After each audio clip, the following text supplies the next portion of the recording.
Sweet. So I called this, I have my degree now, what? I won't bore you with the long details. I'll try to get through in a few minutes. Um, so yeah, a bit of background from me. I went to media design school. I started in 2013 and I finished at the end of 2015. So that was quite a long time ago, finishing 6 years ago. I know the degrees changed a little bit here and there, but from my understanding, the structure's quite similar. I can only talk from the software engineering side of things. If yeah, in terms of the art, Bachelor of Creative Technologies, yeah, I won't be able to talk from that angle, but yeah, in terms of software engineering, this is what I've done. So yeah, just going through the points. My current role, I'm a software developer at InMusic. They do a software called a software that runs with Denon DJ software. So they the company itself has like Akai or M Audio, a lot of music brands, but basically I work on a desktop application mainly, all in C++ and using Qt. So we did a bit of Qt at university briefly, and that helped definitely. What I use day to day, C++, as you know, as fundamental as it gets with the Qt framework. A bit of JavaScript style language called QML, and that's just the Qt language. Since we're how do you say it? Yes, because of the product we use a lot of SQL, so SQLite, and then Bash and PowerShell scripting. Source control, I use Git just with terminal. I find it a lot easier than any other application, but in industry, it's more than accepted to use any kind of source tree or Git extensions kind of tool if you prefer that. But I just prefer Git terminal.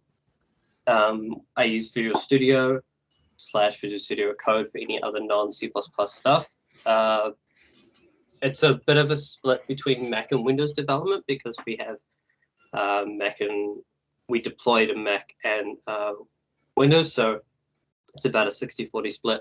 When I joined, they asked me if I want which platform I chose, which platform would I like to use, and I also got a laptop from work, which is quite common now, especially with working remote being so common.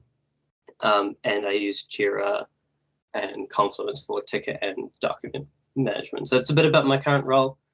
How's my career progressed? It's been a bit funky. It's been a bit weird because I actually haven't worked in a game studio before. After graduating game programming, I went down the software development route, and that started at a software startup company down in Cambridge, who are still going, called Nereid. I'm not sure if any of you know that company. It is a little bit controversial, but I really liked it there. From there, I moved down to Cambridge for that job, and I can talk about that a bit more later, about getting a first job. From there, I worked at a place called Method, doing VR, AR, web apps, mobile apps, that kind of thing. And after that, I tried to start my own company, working out of my parents' garage with the 10K savings that I had with my mate. And that kind of flunked, so I went back to work and worked at another VR, AR place for about three years. My graph, worked out for 3 years, and then I started at InMusic about 6 months ago. So that's been going really strong. How did I get my first job? If you guys, I think they still do them here and there, but when I was at university, we had game dev meetups at AUT. I believe it was Ben Kenobi that ran them. And he, basically it was a once a month thing, and people would turn up looking for work or looking for people to hire or anything with the industry. There would be talks. Jonathan from Grinding Gears has done talks there. We've had Mario, I forget his surname, from Pickpock, or She Games, and SIDHE was the old company, but that's now Pickpock. And we've had a few people from various other studios talk there, which is really good. Basically, this guy, Alex St. John, who you can see in the right picture, was the CTO of the company at the time. And he went up on stage and was like, well, I'm looking for 3 engineers because I have 3 seats in my car. Who wants a job? So me and one of the other guys were like, well, yeah, I want a job. And he's like, cool, hop in. So I hopped in this guy's car and drove down to Cambridge. He gave me a tour of the house, which is literally his and his wife's house that we were working out of. I got stuck in the garage, and he gave me a test, and I completed that test within the day-ish. Slept on the couch, finished it in the morning. He sent me off in a hotel, which is nice, and asked if I wanted the job. So a week later, I moved my stuff down and I worked there. That's the whole kind of talk about that is a bit more in depth, so I can get into that later. I'll give Alex time to talk after this. Yeah, and so parts of the studies that have best prepared me definitely been team assignments. Teamwork, I see the nod over there. Having projects, not exams, and having a streamlined course structure, I found that really definitely to my advantage. I know that traditional universities make you take papers that are not related to your course, but I honestly don't see how that helps. I think the way that media design school has it right, like why learn something you're not going to use? Sorry, that's supposed to say help from lecturers. Yeah, definitely talking to your lecturers after class. They're more than really ready to help you out. Advice overall: start looking at job applications now. Think about where you want to be, and think about how you can get there. Apply for internships, and really push yourself. Build a portfolio, have a LinkedIn profile, and just network. Just go to New Zealand Game, what's it called? The game conference.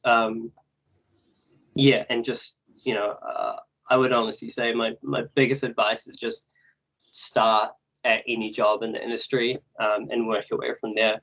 You're not going to get your dream job straight away. That's my personal view. I know some people have different views on that, but that's my view. So start anywhere, get your foot in the door. Not many people hire graduates with no experience, so get your experience, get your 2-3 years, work from there, start pushing and pushing. That's basically it from me for a bit of a ramble. Happy to take any questions based off that. If anyone has any now.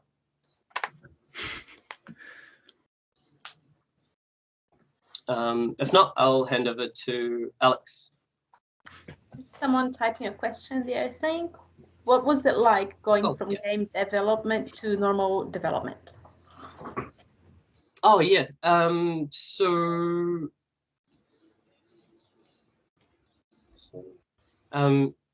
Yeah, going from game dev to what you say, normal dev. From our game dev point of view, I'll talk about the production in third year that we had. It was our production team was about 7 people, which was on the larger end of teams. I know that they started limiting team sizes. It was quite similar. Software development is definitely simpler in a different way. So and more complex than others.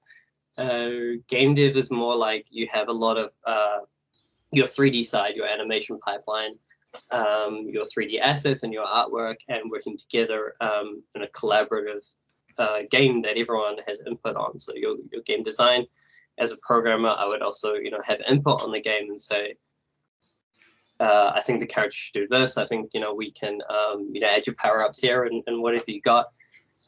With kind of more traditional software dev, it's a bit more handed down from the top in terms of what features are requested. So they'll say, we want to implement feature for the client that does this, and the creative part of it comes in how you decide to implement that. And so it's not to say that software doesn't lack creative input, but it's more directed about more fundamental programming creativity, if that makes any sense.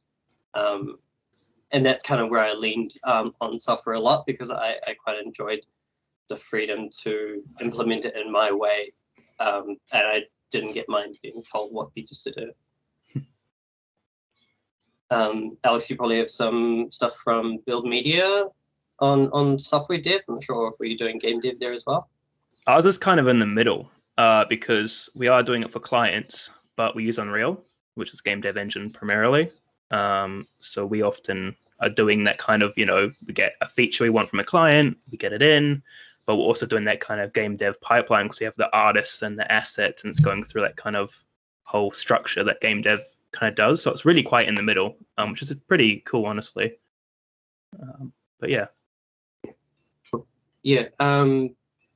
Besides that, I would say that, software dev is a bit more structured generally, because there's a lot more money in software. So businesses are, just to be frank about it, businesses are bigger and they're more, they've been around for longer. You'll get an IBM, or you get a Google, or you get an Apple. If you're talking real big, your data comms, and they have a kind of big system that they know, okay, this works and this is how we do it. So that can be definitely a pro and a con.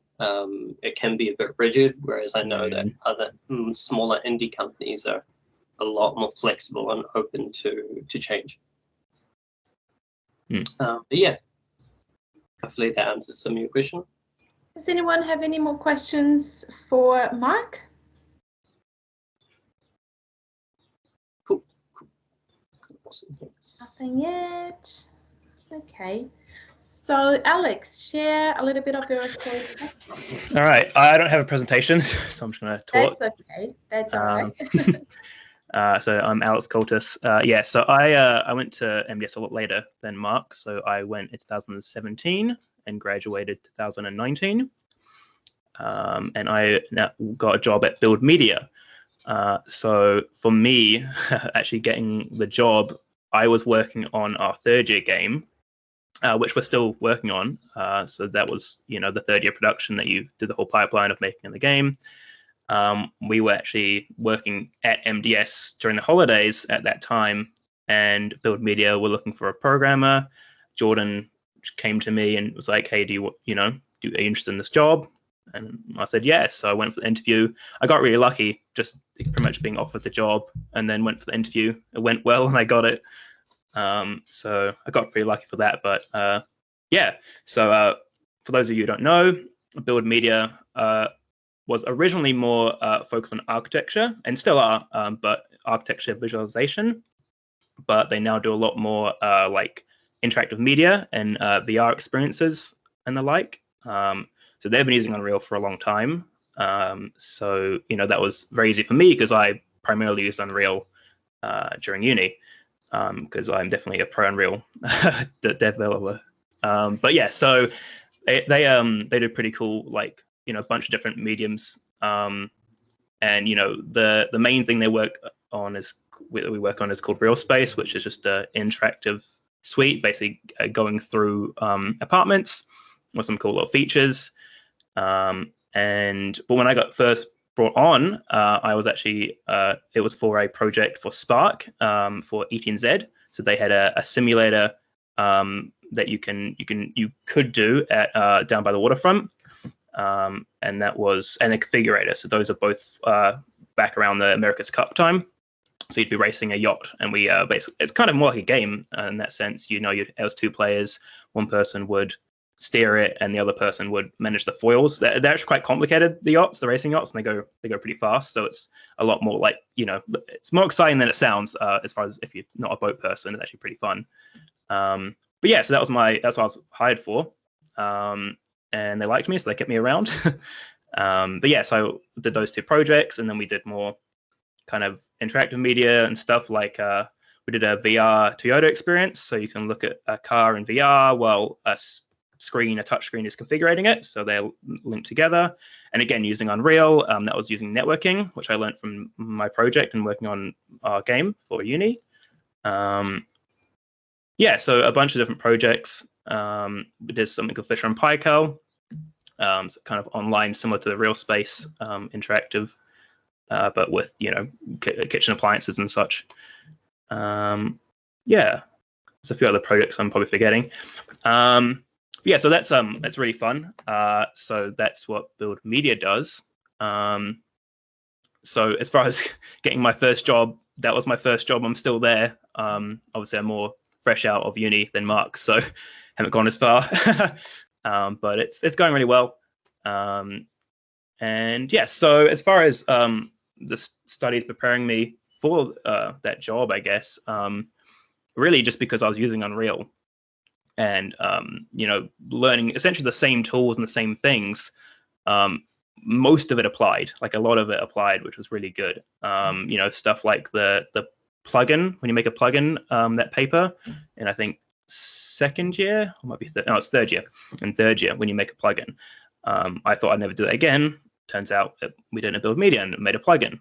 So stuff like that really, you know, comes back and applies, which is really cool. So it really shows like those little things that you don't think will come back can be quite helpful. I guess it goes on to my advice. Really, is just you know, every little thing, you know, that you can learn from, you know, like anything you can absorb, like knowledge-wise, you know, like from your peers, from lecturers, from tutorials or forums, documentation, like all of it can end up helping you. And it's really just, you know, trying to absorb as much information as you can, because there's a good chance you use it later. And really, you know, trying to make use of that information. Yeah, so essentially, you know, not disregarding things that you think aren't going to be helpful when you're developing certain things. But yeah, so as far as students about to graduate, I mean, Mark covered it. It's just, you know, really just, I guess, preparing, you know, well, I guess portfolio is actually a big one, because a lot of programmers struggle to make a portfolio, whereas artists, it seems, you know, a lot more straightforward. But really, it's just trying to show what, you know, not like the overall project, but like even just the little things of like when you develop something here, or you know, tried something there, and just showing like the back end and the work in progress stuff, just showing, you know, what you're capable of, you know, at a low level, as opposed to just the end product, but also showing that you can get, you know, a product to the end, which is why MDS is obviously very powerful in that you do a whole project from start to end, and a lot of industries want to see that. So showing that you can finish a project is quite important. Yeah, I guess. Yeah, this question that's about pretty much me. This question about portfolio always any questions from students. Mark, would you have anything to add around building your portfolio? Yeah, I was just trying to find a reference. I have. So I'll dig it up while I'm not talking later. But portfolio, I would say, yeah, GitHub for programmers is really good if you can. Register a domain that's as close to your name as possible. It's like easy to find, and you really should cater your portfolio is more extension, but when you're talking about your CV in terms of your portfolio, you can kind of work a portfolio type thing into your CV as well. So you can talk about your project. Say, for example, you're applying at Build Media and you know they use Unreal. I would not put Unity projects in there. So thinking about how to cater your experience as much as you can to the place that you're applying for. Every time I've applied for a studio that I'm quite serious about, I would make a different CV for each of them. But yeah, going back to portfolio, we had to do dev blogs for our third year production. And our game that we made in the end, I wasn't super proud of it, but we had our blog for that. I'll dig it up. But even though we didn't quite reach the quality that we wanted to in the end, I put that dev blog in my CV when I sent it out, and that was one of the things that the recruiter picked up on, my future employer at the time, and he brought it up and he was like, "Oh, it's really interesting. I wanted you to just talk a bit more about your process here." So having that in your portfolio is important too, because it's definitely about the process. Like a lot of people in the industry know that even if you have like a perfectly looking game, I mean, which is great, even if you have something that's, you know, quite like maybe an alpha or a beta, it's more about the process and how you came to those decisions. Cool. Does anyone have any more questions for Alex at this stage? Shrunky's typing something.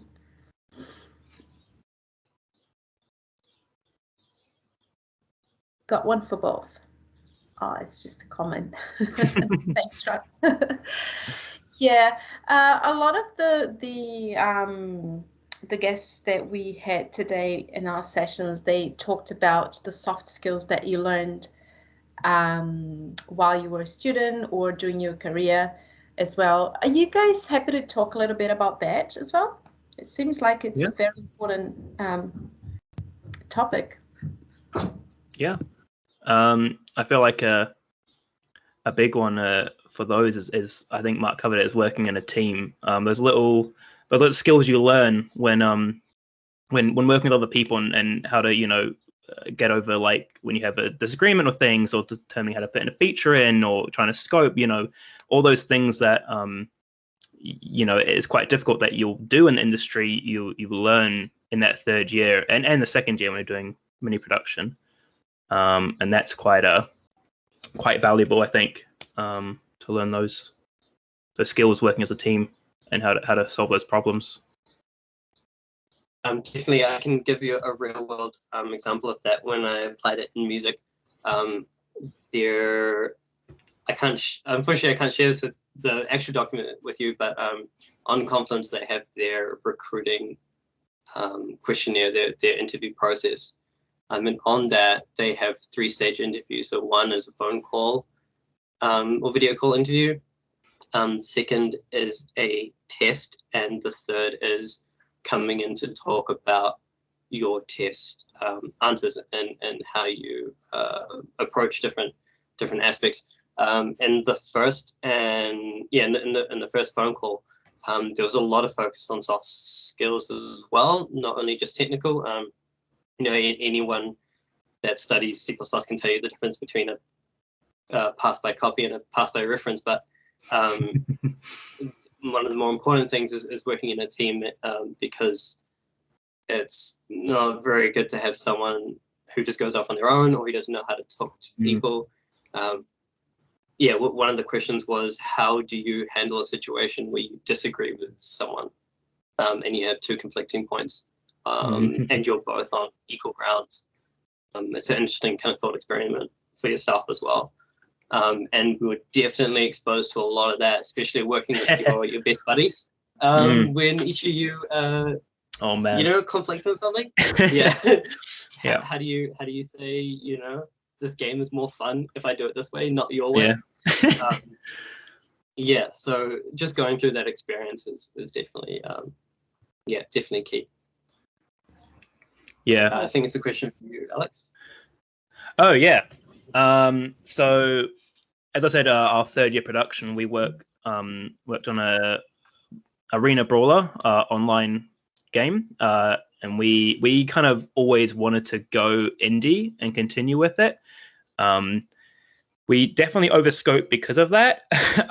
We still ended the year pretty well and had a, you know, pretty solid, like, playable build by the end of it. But I guess we always knew we were going to continue working on it. And that is literally every person in our team is still in the team working on it, which is definitely not as common for most teams. A lot of teams will often you know, go their separate ways, or, you know, a few of them try to continue. But yeah, so we continued working on the game, and we've been doing that ever since. It's definitely been interesting. I guess as people got jobs, it becomes, a lot harder to work on it as regularly, and we're trying to fit in time. But pretty much since we left uni, we've been doing meetings every week. So once a day, once a week, we meet up for a meeting. We do an hour, plan our current tasks, discuss the stuff we want to work on moving forward, and we usually do a play test. The thing about a multiplayer game is it's kind of, you can't test on your own very easily. You kind of have to try and develop by pretending to be two people, but it's very difficult. So playtesting is essential in a multiplayer game. So yeah, we've been working on that. We've done a lot of, I guess because, we're still fresh out of uni, we're still learning a lot. So there's been constant iteration on the project. We're constantly learning better ways to do things, or, things we didn't do right. So like the maps, we've redone a lot of times. The main systems that I programmed along with Michael, who's the other programmer on it. None of the code from third year is there anymore. I'm pretty sure all of it has been replaced. Some have been redone 3 times. And it's for the better, for sure, because so many other systems, for example, a status system, if we used to have the system based on like just booleans turning off and on, it's hard to explain. It's very bad. And it's essentially, reworking the whole status system to make it, reliable alongside networking correctly and, being synced up and making sure you don't, the constant bug of like being stuck in a slow movement or like an animation, it happened a lot. And for example, that new system was a lot better because we didn't have those problems, or we had very few of them. And I guess that's, just from learning, how to really structure systems and the interaction between those kind of things, which again, I learned a lot from Build Media, just so many different like areas, which of skills I then apply back and forth. So I learned something at Build Media, I apply it to Mythos, learn something in Mythos, apply it to Build Media. It's always going back and forth. Like I said, the networking we did in Mythos, I used it in the Toyota thing for Build Media. So it's the same as that whole having side projects. It's so valuable because you'll do stuff that you won't be doing for your work. So you're always learning different skills, and then they often align and you'll apply them, and it'll just be so valuable. Just doing other different stuff that you don't usually do. It's always trying to branch out and try new things and just the skills that come with it. An example of that, be learning other languages that you're interested in, not just sticking to one. Like honestly, like I haven't actually branched out with languages a lot because I know like C++, C#, the standard, did Java. We did Swift and uni, but there's a lot I haven't really learned Java or Python actually. So like there's tons of languages that I could go learn, and that would be valuable because I'm sure it would come up later. So yeah, it's always good to I guess branch out. But yeah, sorry, back to the to the project. We've been working on it. So like we essentially had a really big scope, work on new features, cut down, and we've actually finally, it seems like we're coming to the end of something because we are participating in Steam Next Fest to give us a hard deadline, because we had planned milestones like last year and we would not stick by them and we'd never get them done. And it's really hard to enforce deadlines when you have no budget, no one managing you, and it's just, there's no actual hard limit. And everyone's, not really working full time, so it's hard to communicate. So having participating in Steam Next Fest means we have a hard deadline. And so we've actually really pushed for that. And then obviously in doing that, we find there's a lot more stuff we need to do, and then very stressful trying to finish it. So I'm still doing that because that's actually in a week. So it's pretty intense, but it's again, there's so much valuable skills I learned from that. And it's been really great, and we're still working on it, still going strong, and be interesting to see how it goes. You might see it on Steam. We are also partnered or working with DNA, Digital Natives Academy, who has partnered with MDS, and they're doing more esports and trying to bring more people into the game community. So we're actually going to be working with them and trying to bring our game to schools like high schools and even intermediate, and try and get kids to get into esports by using our game. because it is a bit more kids friendly and not as complicated as something like League or CS:GO or Dota. Yeah, but that's how the project's been going, I guess. Awesome. Thank you so much, guys. There was one question there about adapting to different company teams. I'm not sure if that one was answered yet from Shanky. I think it's for you, Mark, is it? Yeah, I can talk about that. It's difficult adapting to different company teams. Yes, yeah, it was difficult.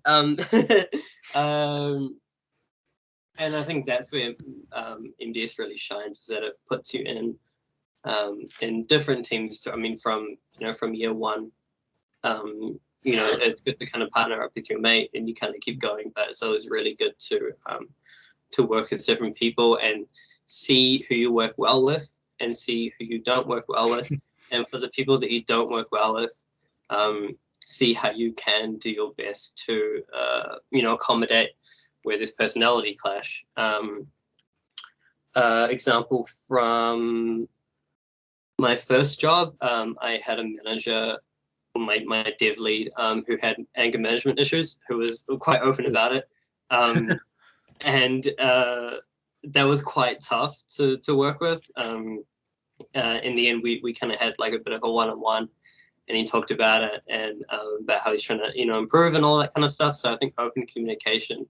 But you do have a problem with someone in a more structured environment. For example, where I am at the moment in music, I had an issue with one of the other guys who was a lot more senior than me, had a lot more experience, but he wasn't very friendly about the way he structured some of his comments about things. And I actually talked to my lead about it. And he's like, don't worry, everyone has a problem with that guy. But, we were working our best and he's really improving over time and don't let it get to you and that kind of stuff. So, yeah, I mean, it really just comes down to experience, like just going through the process. There's little that you can really teach someone about how to work in a team, besides just being open with communication. Attacking the problem, not the person, is a big one for me. At Waxeye, we had some big projects and they were a bit ambitious, if best, about trying to do. We had a mixed reality setup where we took a Vive and then we took stereo cameras from a company called Z, and we put them on top of the Vive so that you'd get your webcam pass through in stereo and then overlap with the 3D stuff on top. It was really cool. I'll post something in the chat. You guys can see that work that I've done in the past. And that was really tough because you're working with a lot of different people. And the biggest thing was saying, look, this is the problem that we're facing. And yeah, we would have hard deadlines and hard budgets. So yeah, just trying to be really as honest as possible. Try not to be attacking to different people. Remember that everyone's just trying to get the job done. Mark did touch on it, but yeah, communication between teams is definitely so valuable. I feel like one of the reasons why the team Skyward, that's our name, Skyward Studios, has actually lasted this long is because we're very confrontational people, so we don't mull over anything or build up anger. Where if we are annoyed or we feel a certain way about something, we'll just say it. And obviously we know, it's not no offense meant by it. It's not personal. We're just trying to really open communications. Whatever we can do and our thoughts improve the game or what we think is changing. We're vocal about it so that we can openly discuss it as a team and really find a good solution. And that's why it's so good to just speak out about your ideas and your opinions and anything you have, because if you don't, you have situations where someone comes up with a cool idea or maybe a feature and then no one speaks up about it. They do it, even if everyone agrees with it, and then suddenly you'll find out this massive issue and all these problems that people have thought of but didn't say anything. So like really speaking up about those things, you know, that like if you're, oh, that won't work, well, but when this thing happened, but you know, really saying that starts the conversation, and then you can really, you know, work on that to really get the best out of the idea or the feature or the situation. Yeah, also, oh, sorry. I was going to say to elaborate on that. There was a guy I worked with, and he was at Waxsite for a few years when I started, 5 or 6 years. And he always complained to us, to like, we had like the guys, and he'd always complain to us, and I'd be like, well, why don't you just bring this up to the boss? And he's like, oh, no, they'll never listen. And it's like, well, if you don't say anything about what you're thinking, it's not even close. You know, it's the first step is trying. Yeah, exactly. If you don't even try, you've already failed. So definitely speaking your mind. I'm a big fan of that. I'm just gonna post a link to the experiential stuff that that Build Me has worked on, because that's, I think everything on that page is stuff that I've worked on. So you can have a look at those stuff to see if you want to see what I've done, I guess. That's amazing. You guys have so much to share. Thank you. That's really cool. So does anyone have any other questions for Alex and Mark? I can see someone typing something there.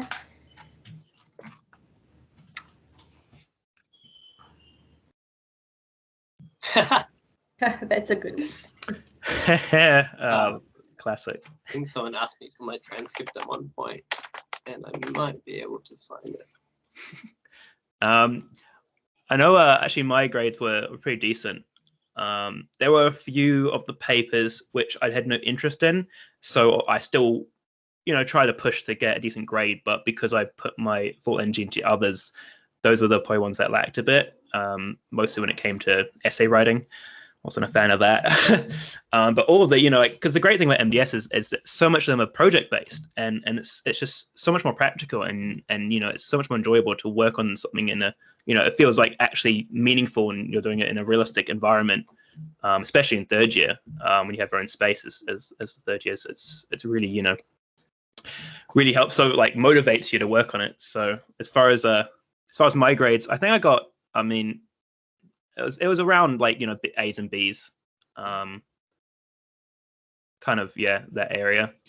But I mean, the thing is that I don't know if they even, I mean, you might know Mark, but you know, for me, they don't really look at transcripts. They just look at what you've done and what you can do. Yeah. Out of all the places I've applied in the past 5, 6 years, which has been a lot of places when I've been job searching, over, you know, 30 or 40 different places, I can only think of 2 or 3 that have asked for my transcript. And I wouldn't really call it a red flag, but it's kind of like, it's not something that you really focus on. Yeah, it's not, from an employer perspective.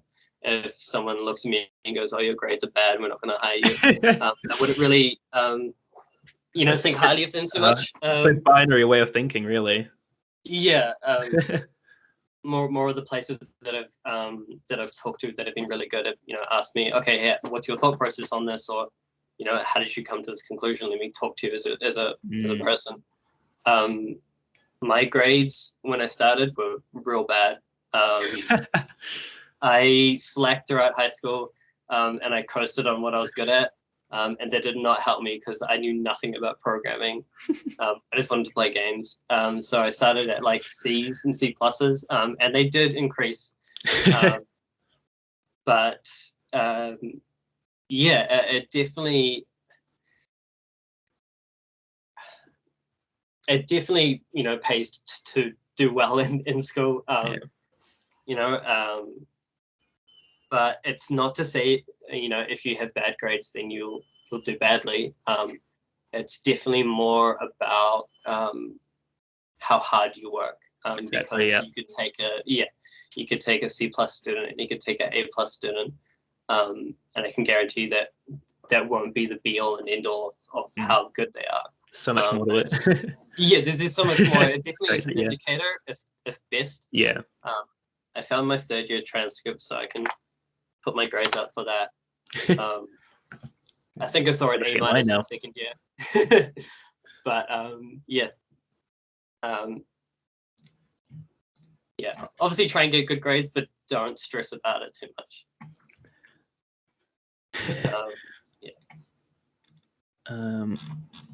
It's more of an It's not that bad, Mark. Come on. That's my best. So yeah. Can I paste an image? Okay, there we go. I think that's mine.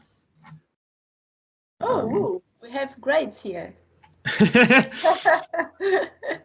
Oh, there's an A+ student. Well, I get a few A+, but see, the thing for me is that as soon as I got to MDS, we first started programming, I loved it, and I was like, this is my thing, and I just got it straight away. So I was just like so dedicated as a student in that sense. And I think the main thing that shows the main thing as far as a grade is concerned is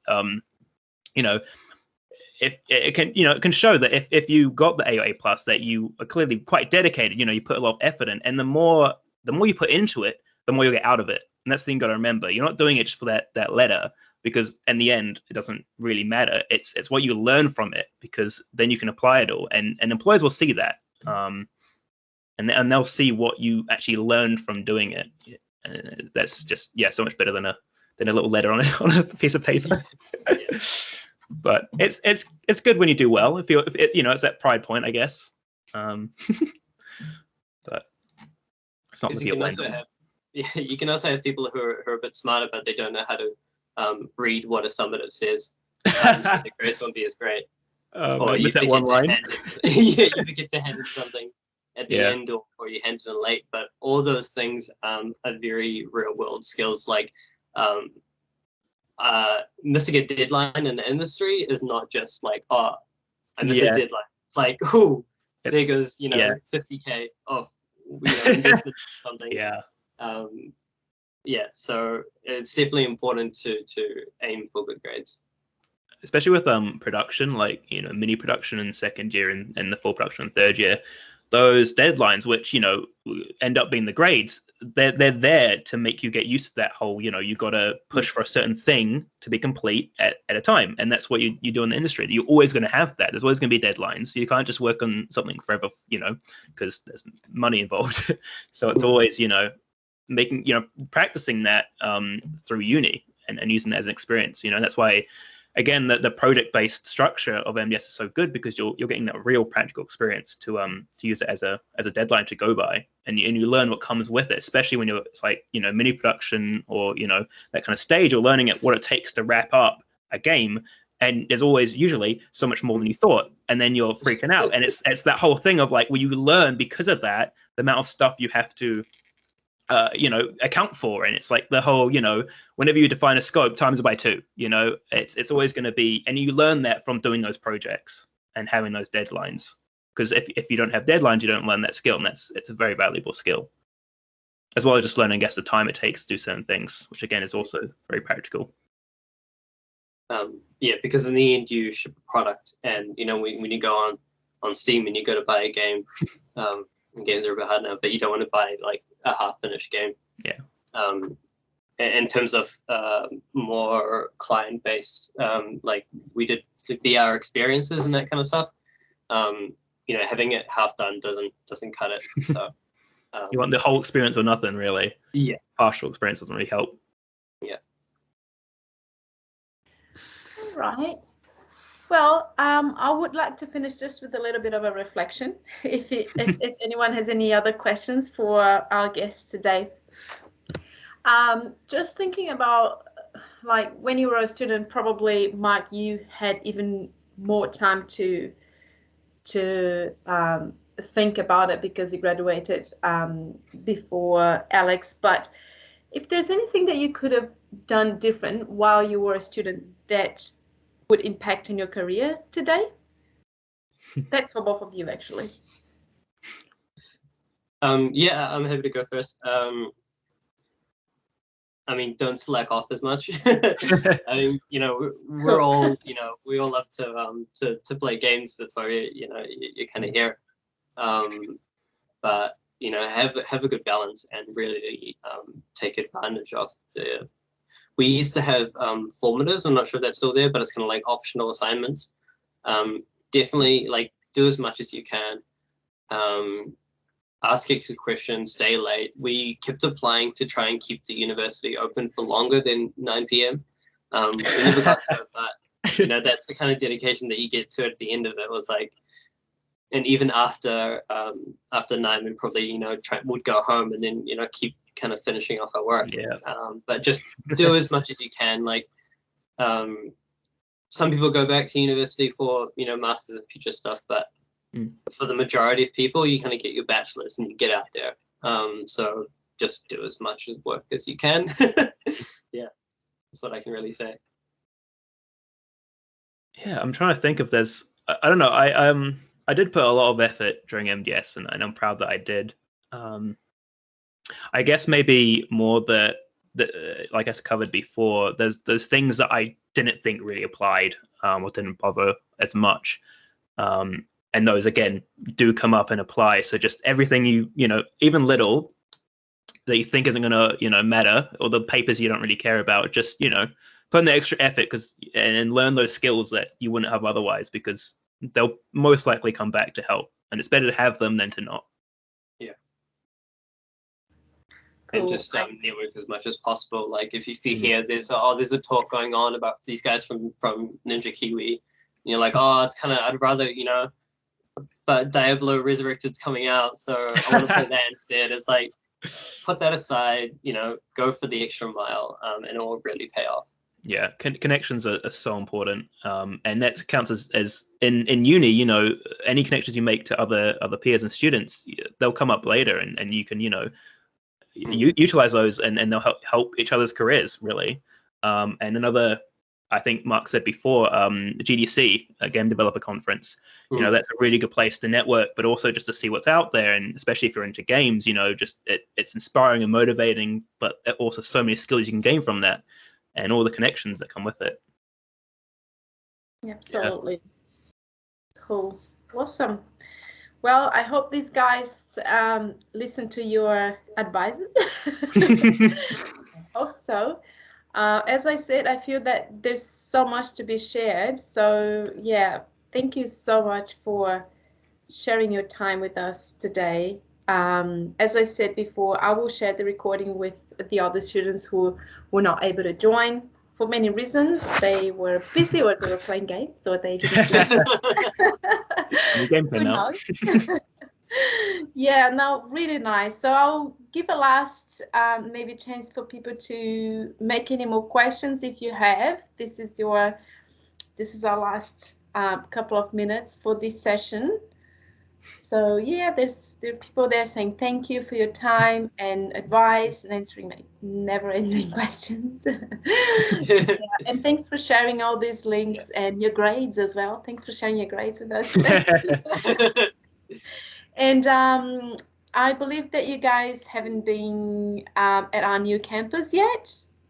I have.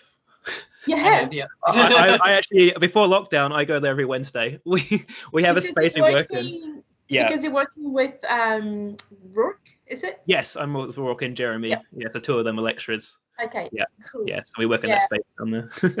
But Mark, if you would like to visit us and see how our new campus is looking like, feel free to come. Doors will be always open for our alumni. And and thanks again for sharing your time with us. And we'll be in touch. We're planning to do more of these sessions in the future, maybe one for our new intake next year in February, which is our biggest intake. And I will definitely be in touch again with you guys. Happy to do it again. Actually, I'm in contact with Jordan and Ivan, and so I did a talk similar to this at the last open day earlier in the year. So I got to see the campus and everything as well. Yeah. Oh, amazing. Cool. Yeah. Awesome. Well, again, thank you guys. Take care. I hope you enjoy our level 3. And yes, we will be in touch. And thank you so much. Huge thank you. Cool. Awesome. And thanks for the students who joined us today. And I hope you guys absorbed as much as you could from this experience. Awesome. All right, guys. Thank you so much. Take care. See you. See you guys. Have a great day. Bye.